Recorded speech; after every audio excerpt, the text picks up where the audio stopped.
colículo superior, colículo inferior. Desde allí salen estas estructuras que se llaman brazos conjuntivales, inferior y del superior está tapado acá, ¿ok? Y aquí está el piso del cuarto ventrículo. ¿Qué limita o cuáles son los límites de la fosa craneal, de la fosa del cuarto ventrículo? Los pedúnculos cerebelosos. Acá vemos el pedúnculo cerebeloso superior y el pedúnculo cerebeloso medio, que es esta estructura grandota. Dígame. En la otra imagen, ¿la puedes colocar? Ajá. Ahí donde estarían los otros dos folículos. Es que no entiendo el ángulo. Están tapadas, están tapadas. Esto ya está disecado. ¿Ok? Aquí quitaron los folículos y se ve el acueducto cerebral que es este espacio que está acá. ¿Ok? Esta imagen está disecada. La mitad está superficial y esta mitad es una disección profunda. ¿Ok? Esto que dice aquí, PAG, sustancia gris periacueductal. ¿Ok? Y esto que se ve aquí es continuación, fíjense que se continúa con el cuarto ventrículo, entonces es el acueducto mesencefálico o el acueducto de Silvio. ¿Okay? Esto que se ve acá es la glándula pineal y esto que se ve acá es el polo posterior del tálamo. ¿Okay? Este que está acá, este señorito es el cuarto nervio craneal. Ok, entonces acá tenemos pedúnculo cerebeloso superior, pedúnculo cerebeloso medio y pedúnculo cerebeloso inferior. Dejan esta fosa en forma de rombo. ¿Okay? Al final de la materia, a mí, les voy a decir, voy a ser un poquito odioso, a mí no me interesa si ustedes se saben o no cuáles son los mínimos detalles que tiene el piso del cuarto ventrículo. Es decir, no interpretan o no empleen tanta energía estudiándose. Aquí están las fibras vestibulares, aquí está la barra del cálamo, aquí está el núcleo tal. ¿Okay? Me interesa que ustedes sepan qué nervios craneales o qué funciones tiene el piso del cuarto ventrículo. Porque los tumores que crecen en esa zona son sumamente frecuentes, sobre todo en niños. Y muchos de ustedes van a ser pediatras. Muchos de ustedes van a ser médicos generales, se van a quedar como médicos generales, otros van a ser internistas, desafortunadamente, ¿ok? Peor si son intensivistas, ¿ok? Pero todos van a tener contacto con al menos un paciente en su vida que tenga un tumor en esa zona. Y si ustedes son lo suficientemente no inteligentes, lógicos, ustedes van a poder decir ya va, aquí en esta zona ahí están los núcleos de varios nervios craneales. ¿Okay? Están los núcleos del septo, está el nervio facial, está el 12º nervio craneal, está el vago y está el vestíbulo coclear. Entonces yo puedo sacar cómo puedo inferir que si un paciente tiene una lesión del sexto, del séptimo, del octavo, del 12º y del vago, yo puedo decir, esto me corto las dos manos a que el paciente tiene una lesión en el cuarto ventrículo. No necesita resonancia, no necesita tomografía, ustedes por clínica lo pueden saber, ¿ok? Pero debemos conocer la anatomía, ¿entendido? Ahora, un especialista como la doctora tiene que conocer el piso del cuarto ventrículo porque nosotros sí lo vemos, nosotros lo operamos. Y tocar un punto de ese piso del cuarto ventrículo o no puede significar que el paciente viva o se muera en la cirugía. ¿Ya? Ahí está la diferencia. Pero ustedes, como médicos generales que son, no necesitan conocerlo además. A mí me corresponde enseñárselo. ¿Ok? Ok, entonces esta es la fosa del cuarto ventrículo. Lo podemos dividir en dos triángulos por estas ramitas que se ven aquí, que son las estrías medulares, son las marcas del octavo nervio craneal que está haciendo su entrada al tallo por atrás. ¿Ok? Son unas proyecciones y se divide en dos mitades, una mitad inferior o vulvar y una mitad superior o pontina. El extremo superior se continúa con el acueducto del mesencéfalo, que se llama acueducto de Silvio, ¿ok? Y el extremo inferior se continúa con el conducto epidimario o el canal central de la médula, que lo vemos en la mitad anterior, ¿ok? En la mitad inferior vamos a conseguir tres triángulos, ¿ok? El triángulo que está más al medio, que es este que está acá, se llama el trígono o el triángulo del hipogloso. El hipogloso es el 12º en el cráneo. ¿Ok? Le vamos a ir bajando de 2 en 2.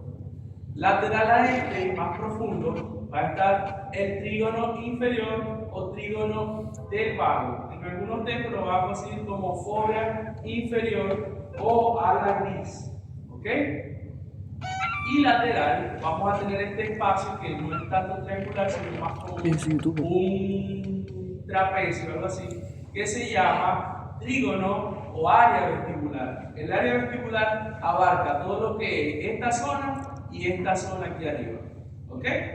Tenemos el 12º, que es el hipogloso, el 10º, que es el vago, y el 8º, que es el vestibuloso.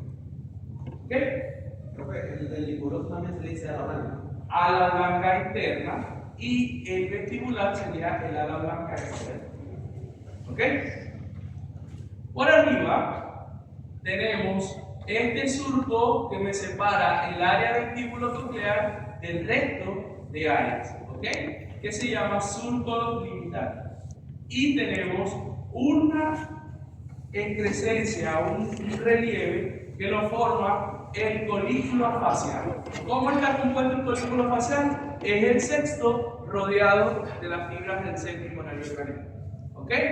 Entonces, si yo toco ahí esa zona, el paciente va a salir con una parálisis facial y va a salir con un, vamos a decirlo maracucho, va a salir virol. ¿Ok? No me gusta emplear ese término, pero para que ustedes entiendan. Va a tener el ojo para dónde, para afuera o para adentro. ¿Cómo? Hacia adentro. ¿Por qué? Porque no le va a poner el Pero ¿cómo puede tener algo así? Porque no lo puede abducir. Abducir significa alejar un objeto de la línea media, ¿cierto? Entonces, el ojo va a estar hacia adentro y va a tener una parálisis facial periférica. ¿Ok? Encima de esto está este locus que se llama locus cerúleo. Yo creo que le dejo una tarea respecto a eso. No les dejé eso. Sí, El o locus sea, cerúleo. vamos a investigar lo relacionado con la depresión y el estrés. Ajá. Pues ese locus, o sea, las células que están ahí primero son azules porque tienen melanina. Ajá. Eso fue lo que encontré, un pigmento similar. Y pues lo que hace es que es la principal fuente de síntesis de noradrenalina. Ajá. Entonces, pues también está conectado a muchas áreas del cerebro, como pues la amígdala también. Ajá. Y entonces por eso esa área se estimula al sentir pues los estímulos adrenérgicos. Okay. Sin embargo, relacionado a la depresión no entendí mucho cómo se relaciona. Por la noradrenalina, estrés, eso es fácil relacionarlo, pero la depresión... ¿Estás pensando con fisiología? Sí. ¿Ok? La noradrenalina, o sea, todos los neurotransmisores actúan, ¿ok?, en la activación de la corteza cerebral. ¿Ok? Y hay neurotransmisores que actúan en mayor o menor medida con la regulación del estado de ánimo. El que actúa más con la regulación del estado de ánimo es la serotonina. ¿Ok? Le sigue, cuando una persona se siente triste, ¿cómo se siente? ¿Qué siente? Debilidad, tristeza, la tristeza. Sí, caído, no se siente despierto, duerme mucho, ¿verdad que sí? Resulta que nosotros en el cerebro, todo nuestro sistema nervioso, tiene una red muy importante que deriva de cuando éramos de reptiles, ¿okay?, que se llama formación reticular. Es una red, imagínate el internet, que conecta todo con todo. Y los neurotransmisores principales de esa red son la serotonina, la noradrenalina, ¿okay?, la histamina, y forman un sistema, ellos son muy parecidos molecularmente, forman un sistema que activa la corteza cerebral. Entonces, cuando, por ejemplo, tenemos un problema, un desbalance de la serotonina, un desbalance de la noradrenalina, eso baja el umbral de estimulación del cerebro, sube el umbral de estimulación del cerebro y hace que estemos más dormidos y con los síntomas clásicos depresivos. ¿Ok?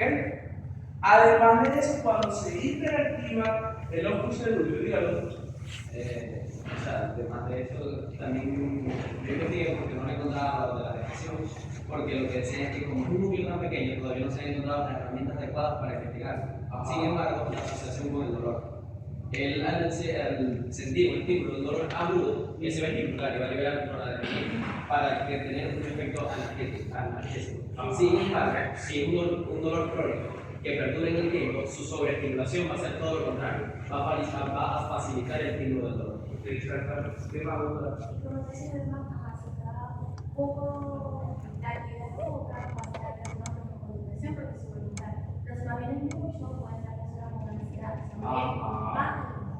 Exactamente. Yo les había dicho que esto también tiene que ver. ¿Esta es la depresión está asociada con bajos niveles de noradrenalina? Por supuesto que sí.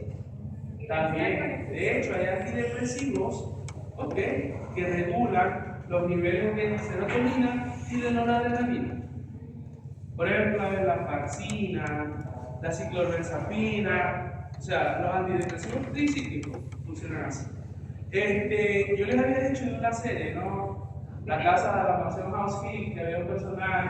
¿A ustedes no les ha pasado que están, por ejemplo, dormidos y de repente se despiertan, pero no pueden mover el cuerpo? Me pasa ¿Sí? mucho. No.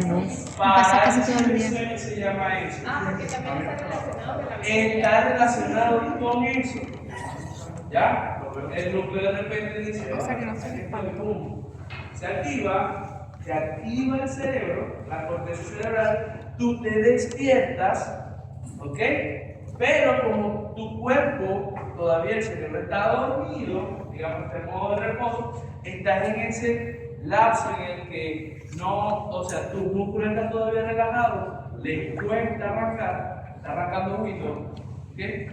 Y tu cerebro está completamente consciente. Es una situación horrible. ¿Les ha pasado ahorita? Entonces ya saben que esa estructura, el responsable de eso está en el piso del cuarto del cuerpo. ¿Ok? No. ¿Alguna duda respecto al piso del cuarto ventrículo? Si hubiera un tumor, ¿cómo estaría el locus hiperestimulado? Puede estar hiper o hipoestimulado. ¿Ok? Depende. Ok. Yo les había puesto esto, que así ustedes estamos después de ver esto. Y ahorita vamos a comenzar con la segunda parte, que es la sistematización. ¿Ok? De nuevo, hay profesores que dan sistematización, o sea, anatomía externa e interna del bulbo, luego va a anatomía interna e interna del protuberancia, luego de mesencéfalo. A mí se me hace más didáctico y más fácil, yo sé que es un poquito más tedioso, pero después lo van a entender si lo vemos todo en un conjunto, si vemos toda la configuración interna del tallo, ¿ok? Y si vemos toda la configuración interna del tallo, ¿ok? En el tallo nosotros vamos a hablar de esto, que no lo hablamos cuando hablamos de médula, que se llaman las columnas nucleares, ¿ok? Entonces ustedes están así. ¿Ok? Ese es un meme viejo, ya tengo que actualizar. Y estos son ustedes para se dan cuenta que tienen que repasar embriología para poder entender neuroanatomía.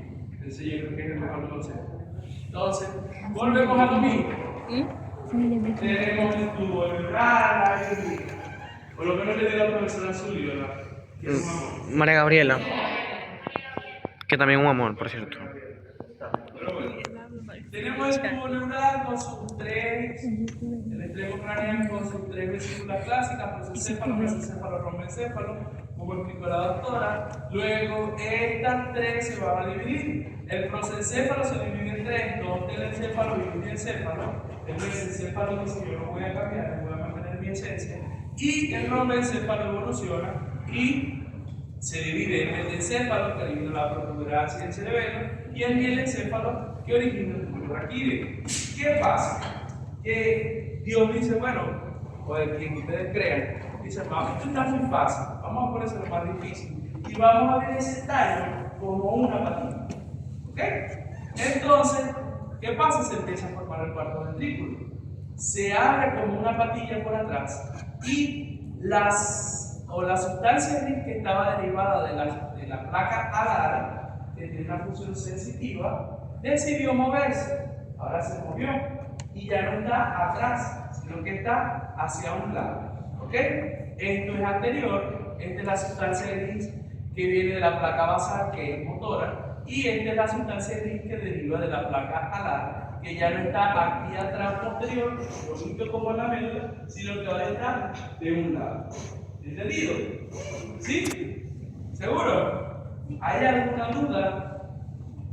¿No? Vamos a estudiar esto un poquito más profundo. Eso que vemos ahí es una imagen del parratao. Es un corte a nivel de la decusación piramidal. ¿Ok? Fíjense que se parece bastante a la, bueno, este es nivel C1, se parece bastante a la médula, ¿cierto? Tenemos el surco medio posterior, surco paramediano posterior, tenemos cordón lateral, aquí vendría saliendo las raíces anteriores, el surco medio anterior, ¿cierto? Este es asta posterior, todo esto es asta posterior y esto es asta anterior. El asta posterior tiene, ¿ok?, función sensitiva, el asta anterior tiene función motora, ¿cierto? ¿Estamos claros? En la médula, los cordones laterales llevan la vía piramidal, ¿cierto? ¿Cierto?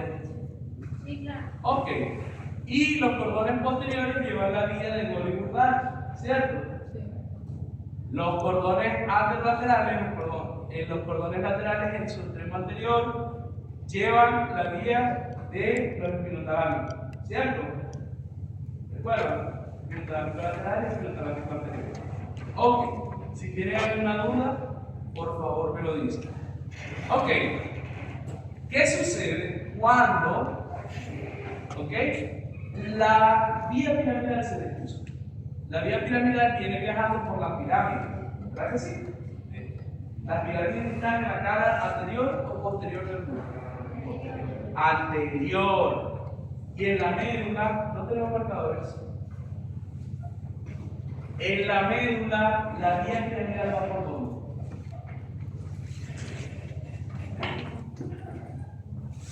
Ay. Cuidado, doctor. Michelle casi se cae, pero aquí estamos, aquí vamos divina.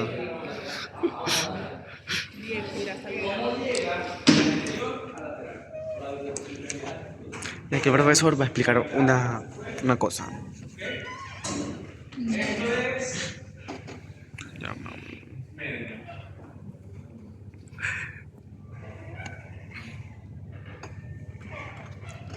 Mira, Victoria, que yo estoy muy Yo vi que yo soy youtuber, que ahí se tiene que estar. Aquí está la vía piramidal. El córtico espinal lateral.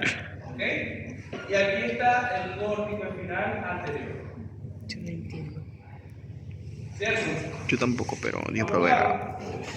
El bulbo Sí, yo tengo en su transición Que me regañan.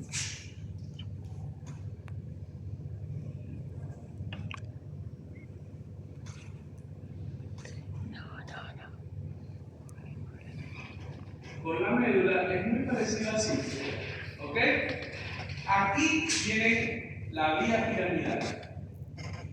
Quiere decir que para llegar, ellos se cruzan de lado, ¿verdad que sí? Tienen que venir de aquí para acá. ¿Cierto? Y esta vía piramidal del lado, de este vamos por el lado izquierdo, del lado derecho, tiene que hacer esto, cruzar para acá. Para formar lo que va a ser el córtico espinal lateral. ¿Cierto? Esto que estamos viendo en la segunda imagen, en esta, es ese proceso.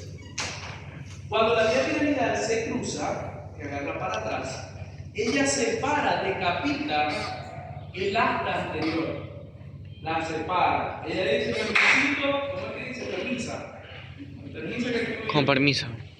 Usted no me hija. Con permiso. Aquí viene. De anterior viene a lateral.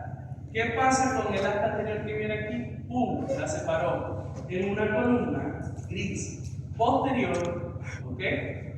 Vamos a poner aquí, y una parte anterior, ¿cierto? Eso está muy difícil. ¿Estamos claros?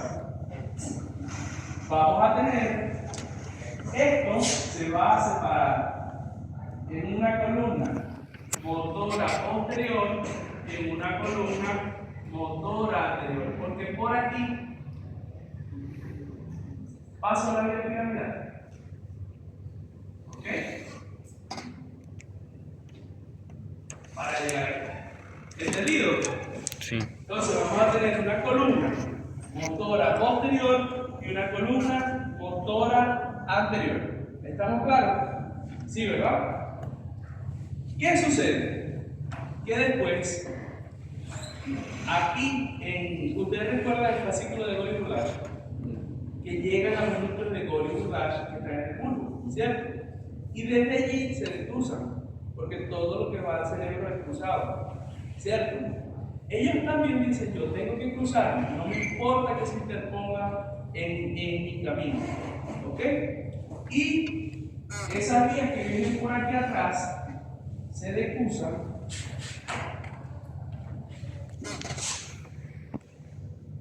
y tienen que venir hacia acá.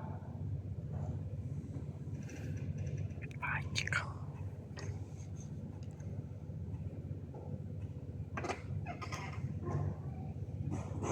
¿Ok?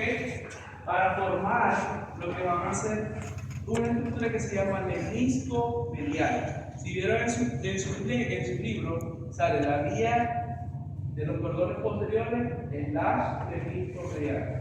¿Ok?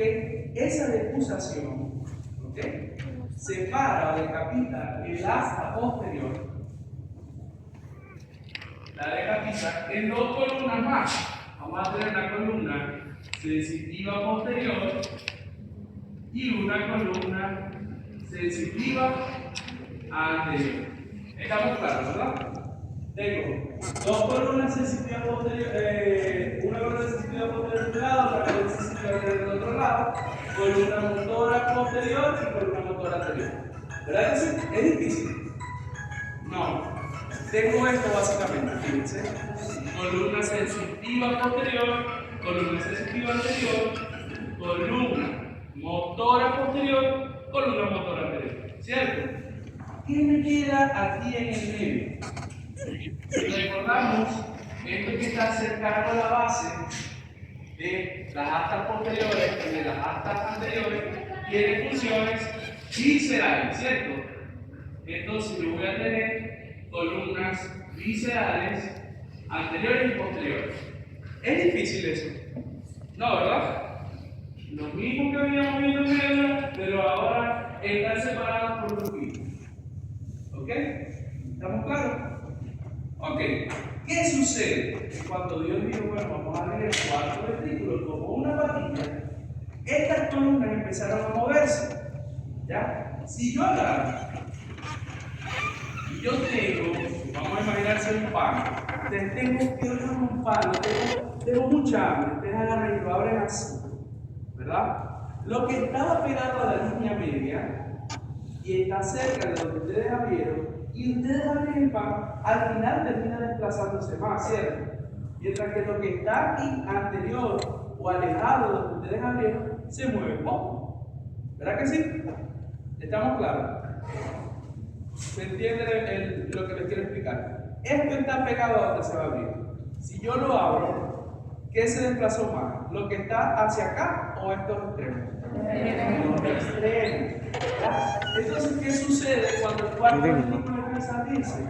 La columna motora posterior es la que más se va a mover porque está en todo el bordecito. ¿Ok? Luego, ¿quién se mueve en orden de magnitud de movimiento? La columna sensitiva posterior es la que más se mueve. Luego le sigue la columna sensitiva anterior, luego se sigue la viscerosensitiva, luego la visceromotora, y las columnas motoras posteriores y anteriores se mueven muy poquito.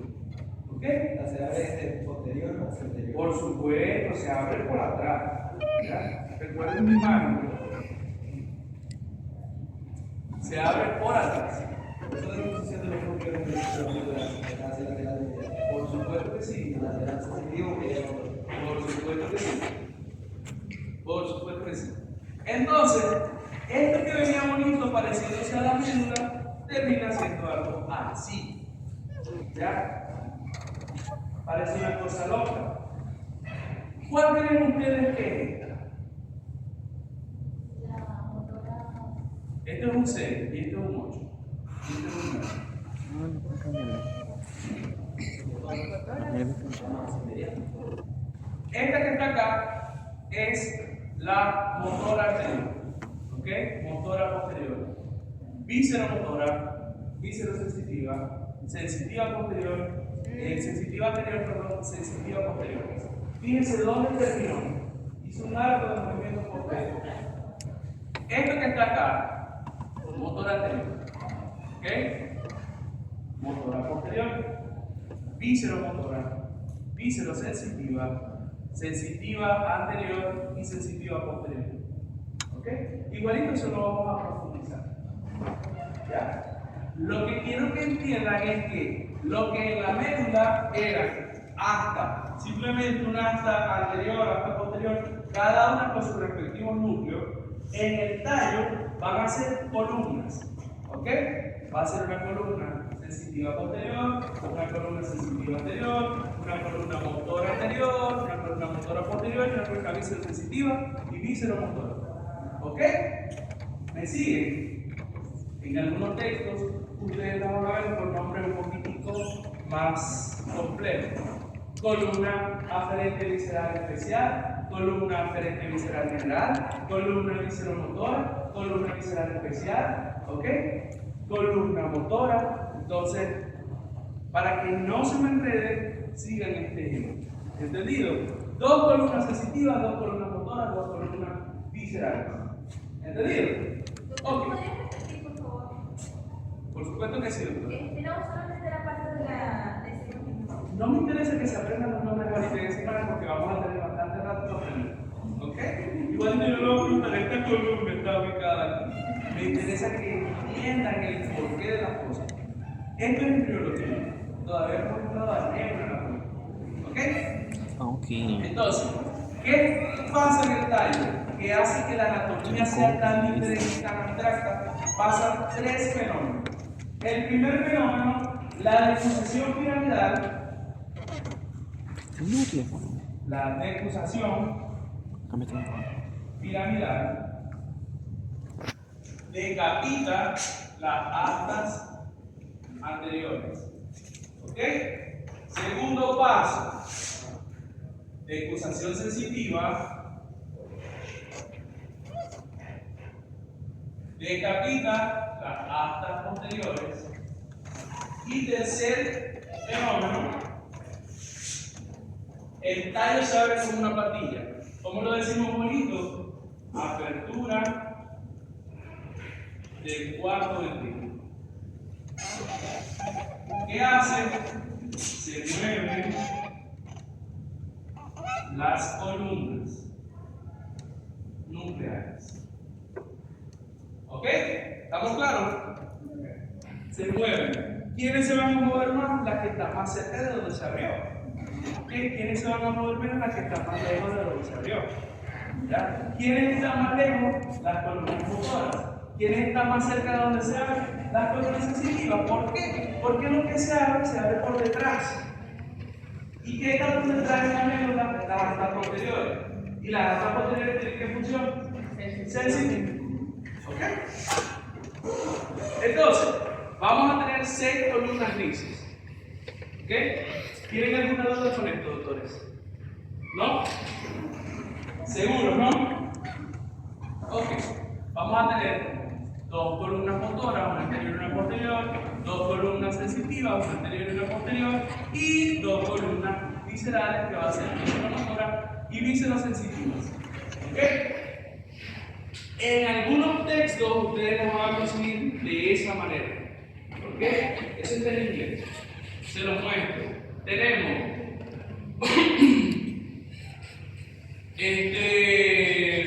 una columna sensitiva aferente sensorial especial, ¿ok?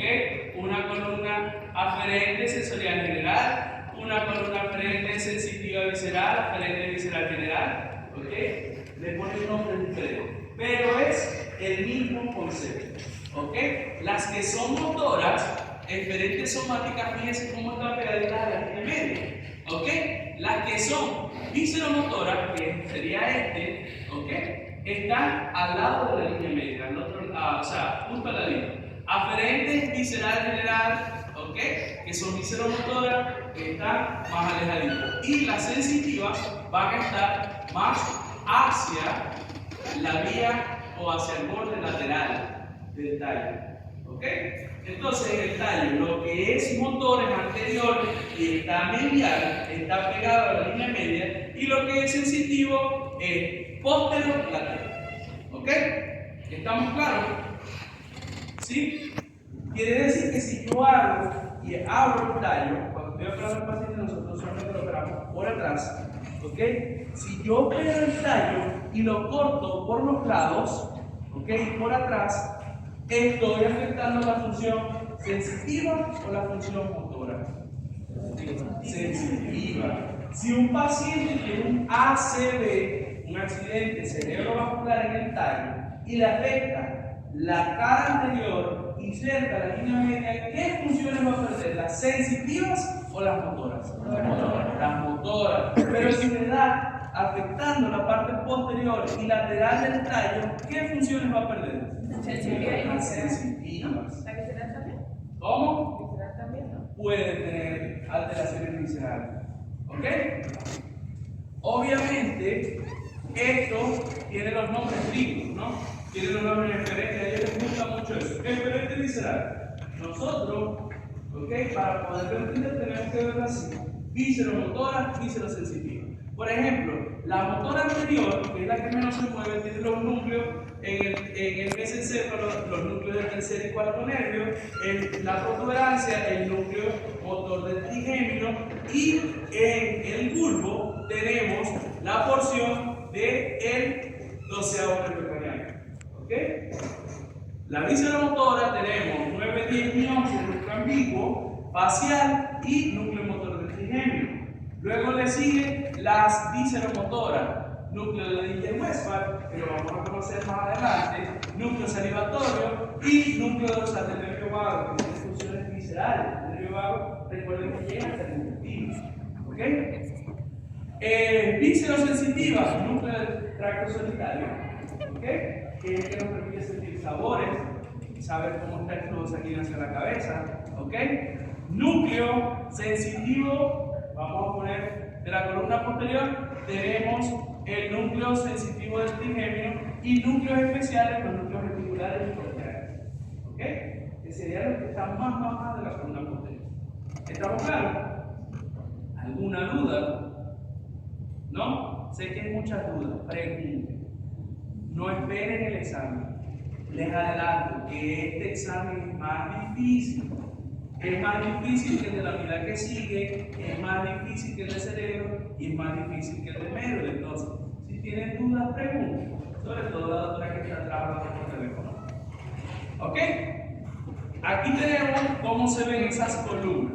Fíjense que los que son motores están pegaditos a la línea media. Y los que son sensitivos, como este que está anaranjado, que es el núcleo sensitivo del trigémino, fíjense que se tiene por todo el tallo y está pegado hacia la cara. ¿Ok? Lo que tengo entre los dos van a ser viscerosensitivo, ¿ok? Y van a ser visceromotor. ¿Estamos claros? ¿Sí? Así es que se ven los núcleos en el tallo. ¿Ok? ¿Estamos claros? Ahora bien, ¿qué pasa? Que Dios dijo, vamos a ponerle la cosa más difícil todavía. Así, columnita, esta columnita, ¿qué sucede? Que nosotros vamos a tener en el tallo algo que se llama sustancia gris homóloga y sustancia gris impropia. ¿Ok? La sustancia gris homóloga es esta que acabamos de ver. Las columnitas que venían igualito en la médula. ¿Ok? La columna sensitiva posterior, sensitivas anteriores, viscerosensitivas, visceromotoras y motoras anteriores y posteriores. ¿Ok? Para hacer el juego más difícil, Dios dijo, bueno, yo voy a poner una sustancia gris que no se va a parecer a nada de lo que está abajo de la médula, para que los muchachos tengan que estudiar. ¿Ok? porque si no sería muy fácil que todo el mundo exhibiera neuroanatomía. Entonces creó la sustancia gris propia. La sustancia gris propia solamente está en el tallo, ¿ok? Solamente está en el encéfalo, protuberancia y bulbo. Y son núcleos especiales que no se parecen a los núcleos que acabamos de ver, ¿ok? No están organizados en columnas, sino que son núcleos que están regados con unas funciones muy particulares, que son funciones de asociación, de integración y de control. Generalmente es control motor de los movimientos, ¿ok? Ellos son algo así como unas alcabalas de la vía piramidal, en su gran mayoría, ¿ok? ¿Estamos claros? Ok, ustedes van a reconocer ahorita más o menos la sustancia gris porque es diferente. Ahora bien, ¿qué deriva de la columna motora anterior? Fíjense que ellos generan estructuras musculares, músculos somáticos, relacionados con los arcos braquiales. Tenemos el núcleo masticador del trigémino, el núcleo del facial y el núcleo ambiguo. El núcleo ambiguo es un núcleo motor común para los nervios de 9 y 10. ¿Ok? ¿Qué mueve el vago? ¿Qué músculo mueve el vago?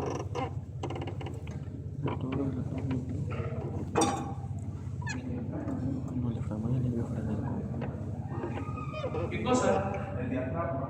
No. El diafragma no, doctor, el diafragma no es nervio extremo. ¿Cómo? Los músculos ni son. Ajá. ¿Y qué músculo es el vago? El bíceps.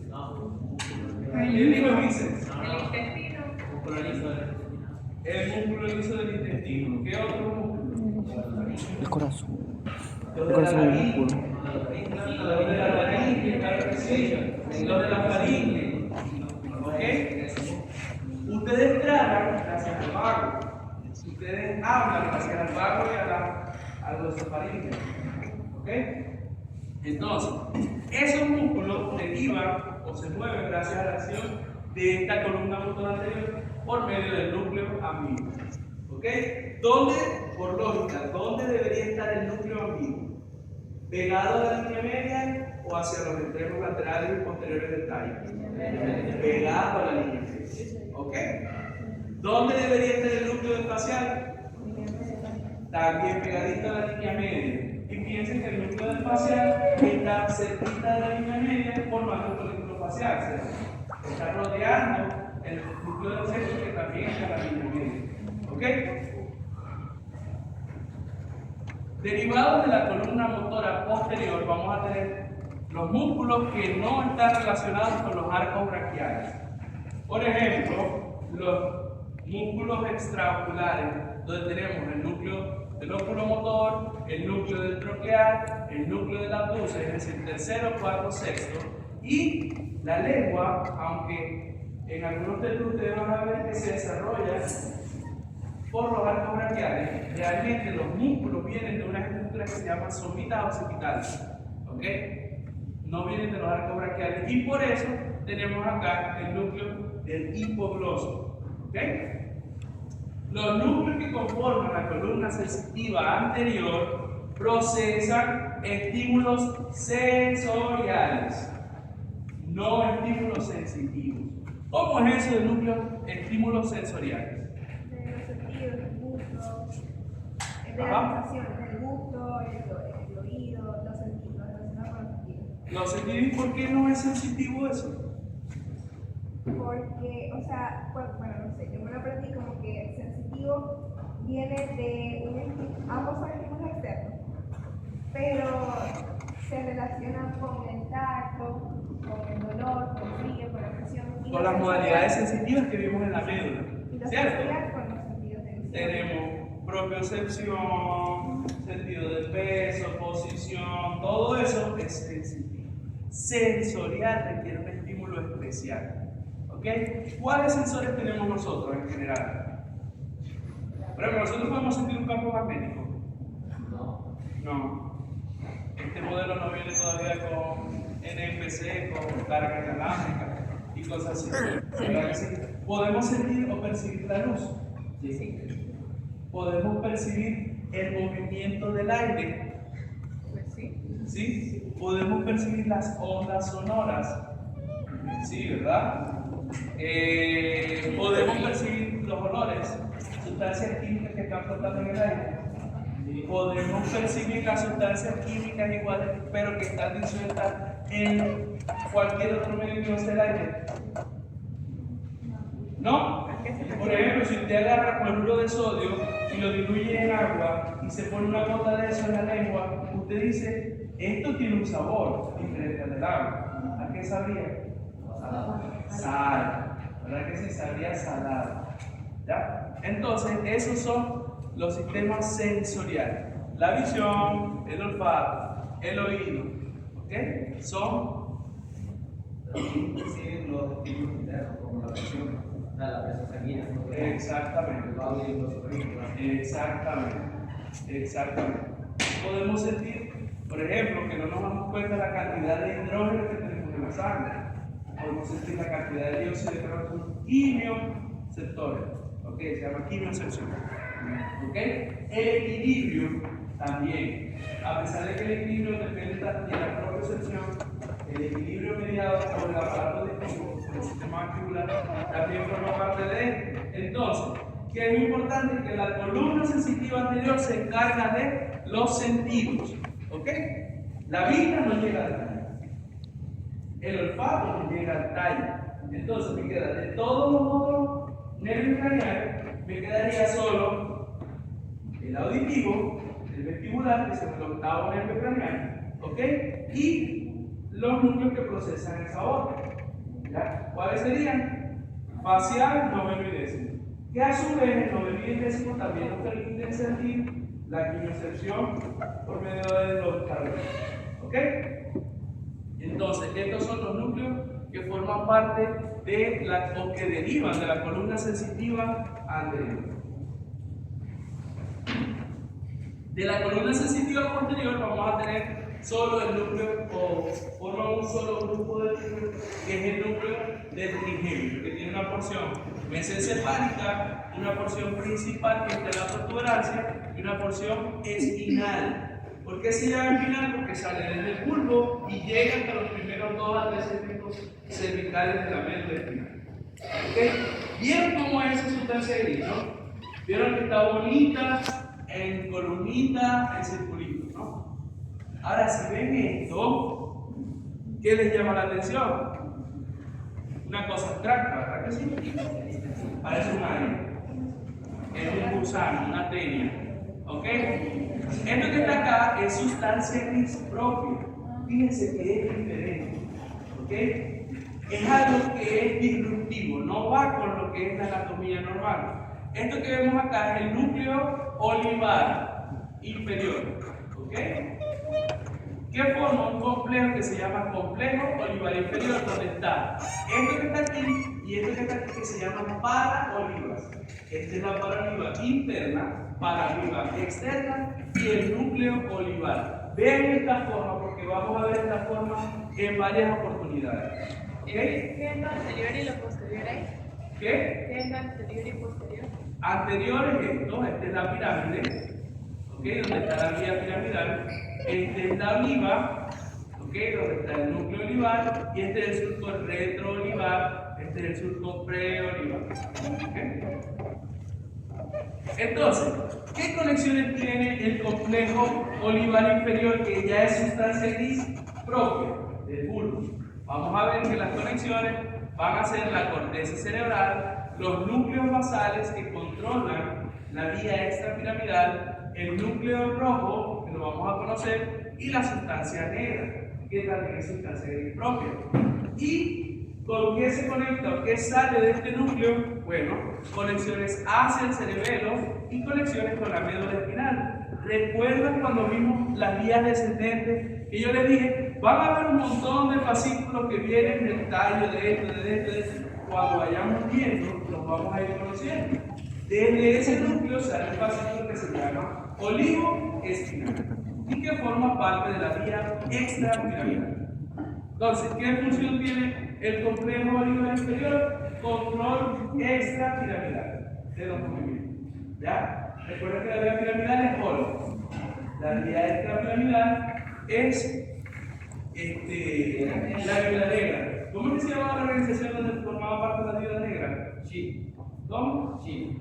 Sí, no, pero todas las viudas negras eran puras viudas negras, no sé. De Rusia, de una especial. Una cosa así, les dejo de tarea. ¿Ok? La vía piramidal no es una sola viuda negra, sino son muchas viudas negras. Así se los pongo. Acá lo vemos bien grandote y bien bonito. Este es el núcleo olivar inferior. Esa forma no se les va a quedar nunca. ¿Ok? ¿Cómo? Esto es el bulbo a nivel del núcleo olivar inferior. El núcleo olivar es este que se ve brillante. Y estas paticas que se ven acá es la vía sensitiva que se cruzó, que forma esto que se llama lemnisco medial. ¿Ok? Otra parte de la sustancia gris propia del bulbo, vamos a tener los núcleos grácil y cuniato, que son este y este. ¿Cuáles son las diferencias del núcleo grácil y cuniato? Ay, Dios mío. Ya va. Eso es una de Bollywood. Entonces, ¿cuáles son las diferencias?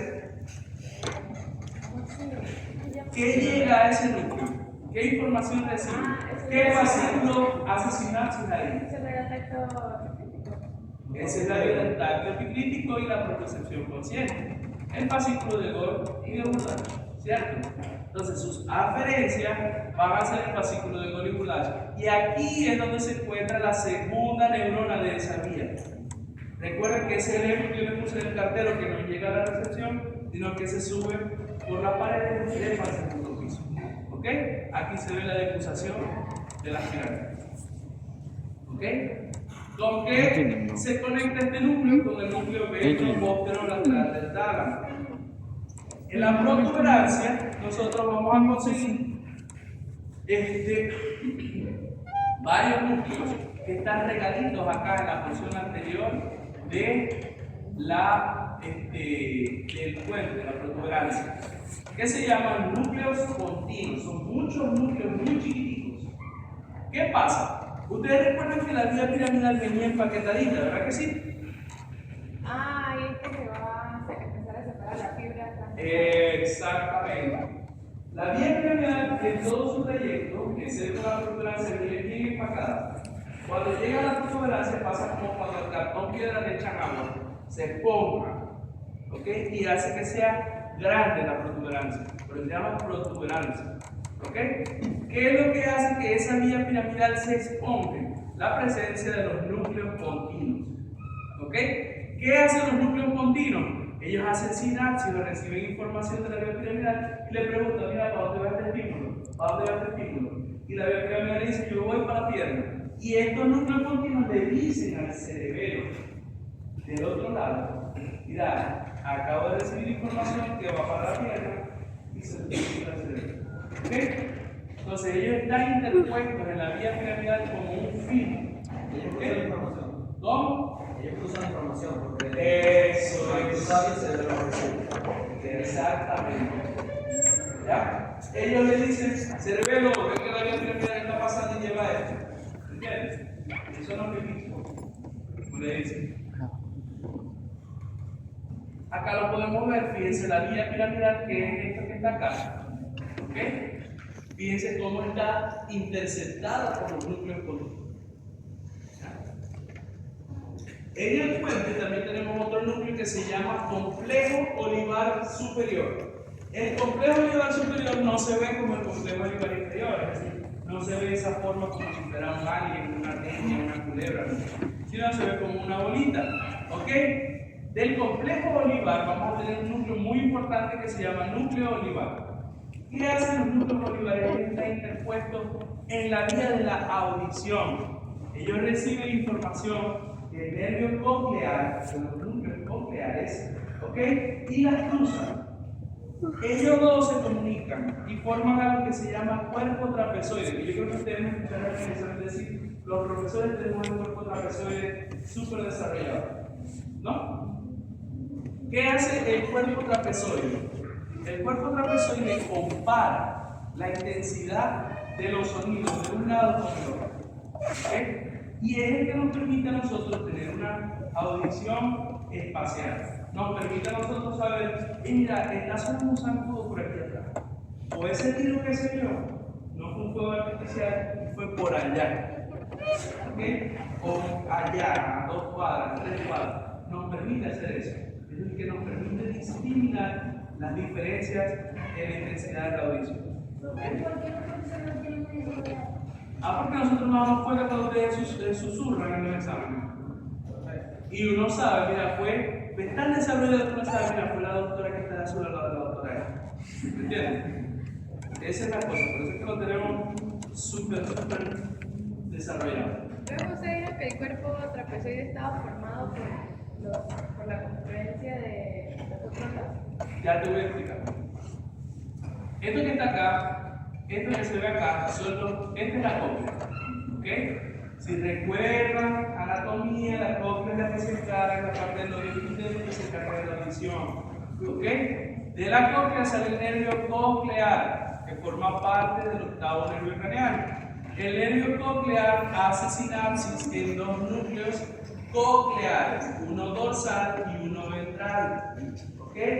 Los 2 núcleos cocleares envían información al complejo olivar superior, que es este que está de rosado. ¿Ok? Acá se ve más bonito. ¿Ok? El complejo olivar superior le envía información al del otro lado. ¿Ok? Y recibe información desde el otro lado.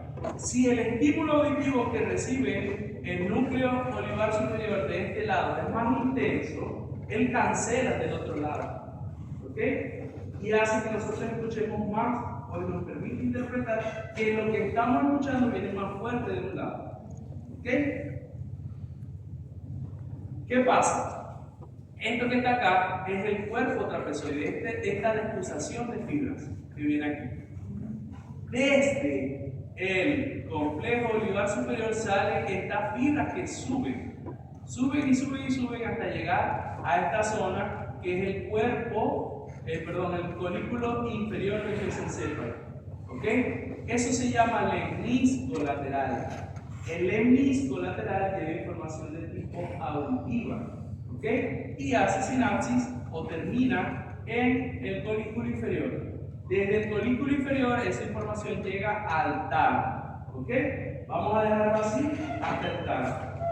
Porque después eso lo voy a dar con más detalle. Ok. En el mesencéfalo, fíjense que la sustancia gris propia va a ser el núcleo rojo, que ya lo hemos escuchado. ¿Qué sale del núcleo rojo?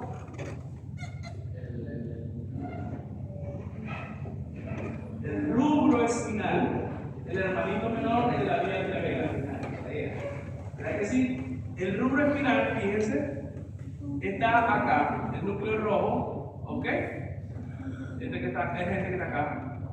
Este que se ve aquí es la sustancia negra y este es el núcleo tectal, que son los 3 núcleos que salen de la que forman la sustancia gris propia del mesencéfalo.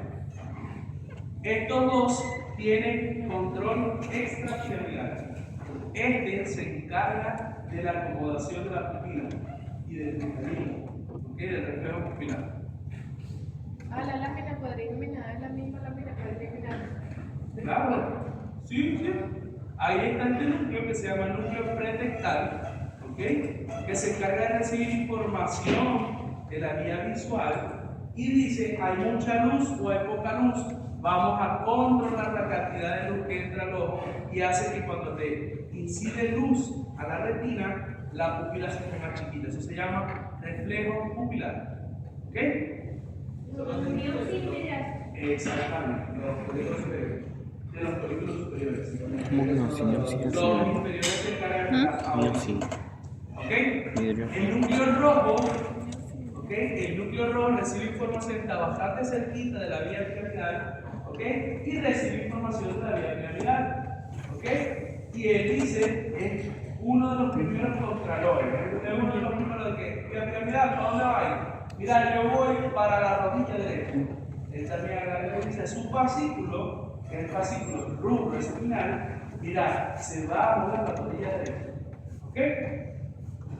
La sustancia negra no tiene una conexión directa con la médula, no hay un hilo espinal. ¿Ok? La sustancia negra forma parte desde el punto de vista funcional de los núcleos grises de la base, lo vamos a conocer en la última clase de la materia, y tiene control motor. Ellos ajustan la delicadeza del movimiento de manera directa. ¿Ok? Son los líderes de la. Bueno, ¿De la qué? Son el líder de la vida, porque se la interés. No, ya vas a ver que hay más niveles superiores. Yo sé que ustedes están así ahorita, ¿ok? Que piensan que el tallo realmente es así, pero si lo reducimos a las funciones que son, ustedes van a decir que es mucho más sencillo de lo que parece. ¿Ok? Traten de estudiarse esta parte así, ¿ok? De entender la columna, porque si se ponen a estudiar por segmento, sin conocer cómo funciona su conjunto, van a ver que van a seguir viendo la anatomía de esta manera. ¿Ok? Vamos a la práctica.